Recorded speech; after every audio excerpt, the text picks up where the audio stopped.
Well, hello, my algebra students. Only one day left. Tomorrow, our day off.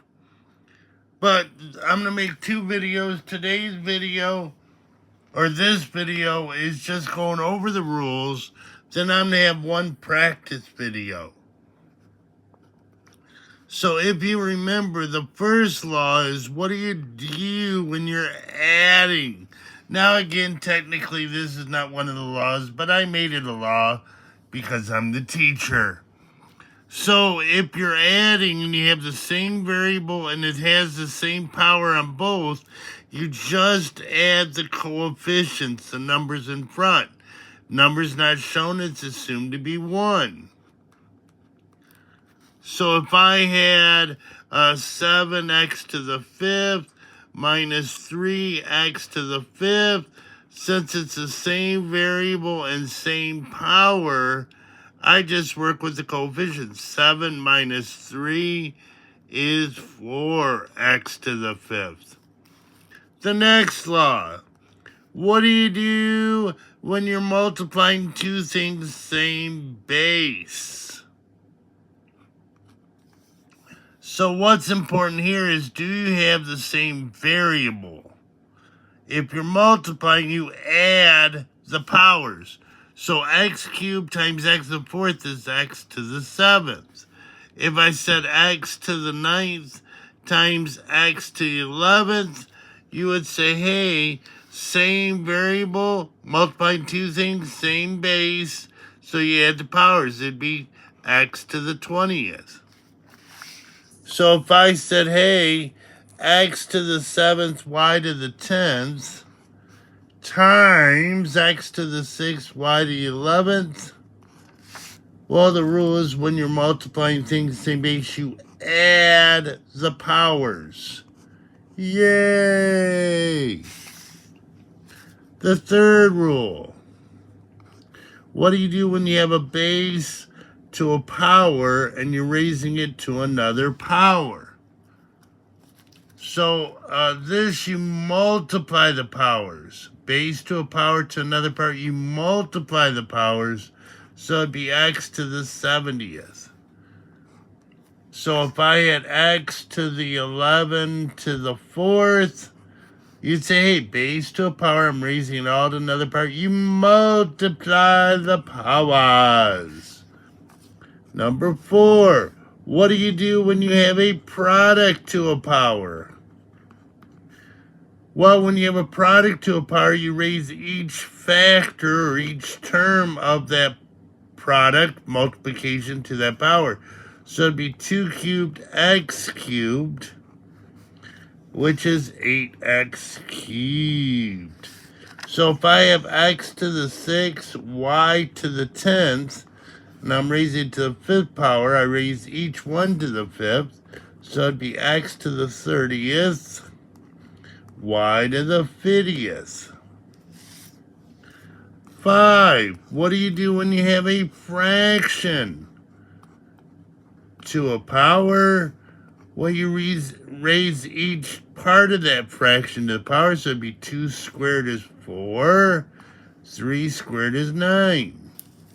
Or if I have variables, x to the 7th, y to the 4th, and I'm raising it to the 10th power, I raise both to the 10th power, so it'd be x to the 70th, y to the 40th.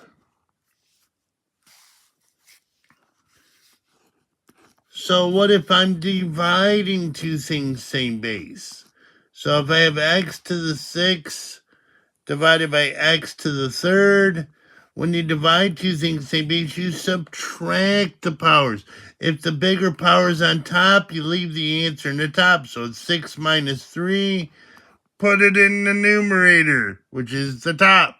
Or if I have x to the 4th divided by x to the 10th, the bigger one is in the denominator, so I leave the answer in the denominator. So it'd be 1 over x to the 10 minus 4 is x to the 6. Anything divided by itself is 1. So if I have x to the 6th, y to the 8th, z to the 4th, all over x to the 4th, y to the 10th, z to the 4th, I would say okay. 6 minus 4 is 2. Keep it in the top, in the numerator. 10 minus 8 is 2. Keep it in the denominator. Anything divided by itself is 1. 7. What do you do when you have something to the 0 power? Well, anything to 0 power is 1. So if I have 7x to the 0, that would be 7 times 1 is 7. If I said 6x to the 4th to the 0 power, that'd be 1.